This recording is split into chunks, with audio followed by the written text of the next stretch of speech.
Habeas corpus. Trump প্রশাসনের বিরুদ্ধে আইনি প্রতিরোধের অস্ত্র, আধুনিক বিচার ব্যবস্থার অত্যন্ত গুরুত্বপূর্ণ মৌলিক ভিত্তি এবং ব্যক্তি স্বাধীনতার রক্ষা কবচ হিসেবে বিবেচিত হয় হেভিয়াস কর্পাস। নাগরিকের স্বাধীনতা রক্ষার একটি অপরিহার্য হাতিয়ার এবং স্বৈরাচারী শাসন থেকে নাগরিকদের সুরক্ষিত রাখার এক অন্যতম শক্তিশালী সাংবিধানিক প্রতিকারও এটি। সাংবিধানিক ভিত্তি ও গুরুত্ব। হেভিয়াস কর্পাসের ধারণাটি বহু প্রাচীন। 1215 সালের ম্যাগনা কার্টা চুক্তিতে বলা হয়, কোনো মুক্ত মানুষকে আইনগত বিচার ছাড়া আটক, বন্দী বা নির্বাসিত করা যাবে না। পরবর্তীতে 1679 সালে ব্রিটিশ পার্লামেন্ট কর্তৃক হেভিয়াস কর্পাস অ্যাক্ট পাশ করা হয়, যা এই অধিকারকে আনুষ্ঠানিক রূপ দেয়। সংবিধানের আর্টিকেল 1 সেকশন 9 এর ক্লোজ 2-তে সরাসরি হেভিয়াস কর্পাস রিটের কথা বলা হয়েছে।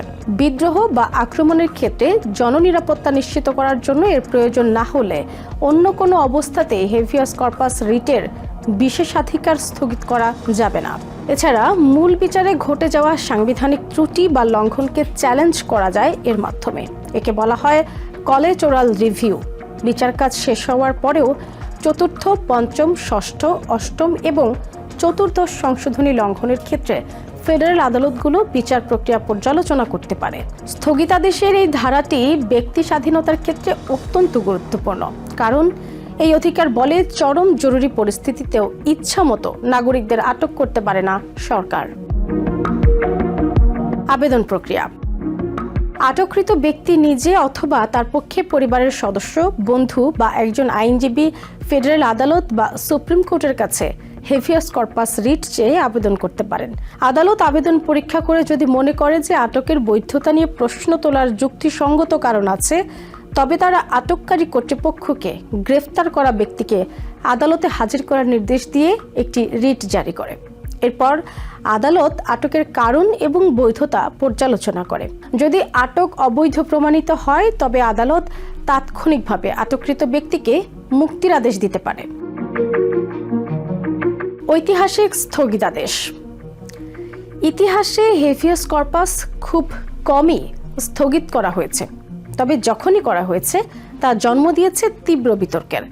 ন্যাশনাল কনস্টিটিউশন সেন্টারের তথ্য অনুযায়ী অতীতে 4 বার স্থগিতাদেশের মুখোমুখি হতে হয় হেভিয়াস কর্পাসকে। এর মধ্যে গৃহযুদ্ধের সময়, সাউথ ক্যারোলাইনা পুনর্গঠনের সময়, ফিলিপিন্সে 1905 সালের বিদ্রোহের সময় এবং দ্বিতীয় বিশ্বযুদ্ধের সময়।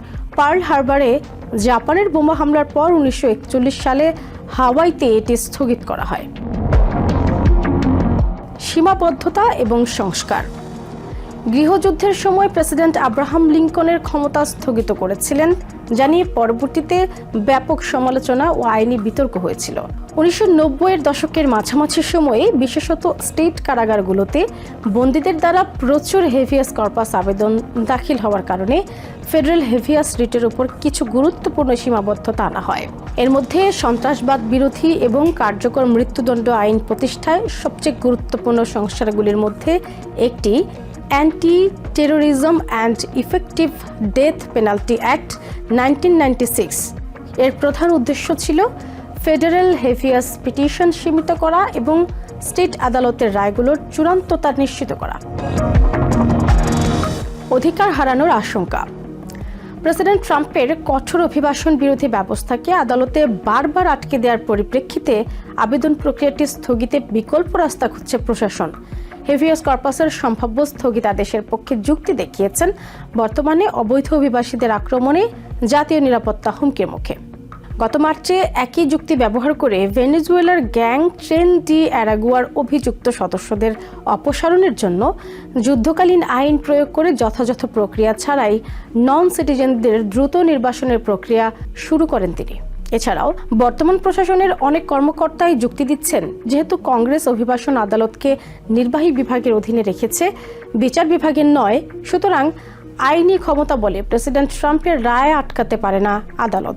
একই সাথে অভিবাসীদের কিভাবে, কোথায় এবং কখন বহিষ্কার করা হবে সে সম্পর্কেও হস্তক্ষেপ করতে পারে না আদালত। তবে আইন বিশেষজ্ঞরা বলছেন, কংগ্রেসের অনুমোদন ছাড়া হেভিয়াস কর্পাস রিটটি স্থগিত করতে পারবেন না প্রেসিডেন্ট।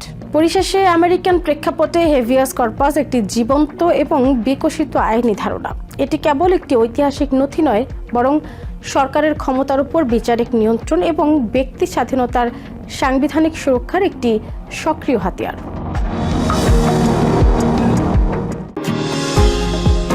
নিউ ইয়র্ক থেকে সম্প্রচারিত TVN 24 টেলিভিশন বিশ্বজুড়ে বাঙালির কণ্ঠস্বর।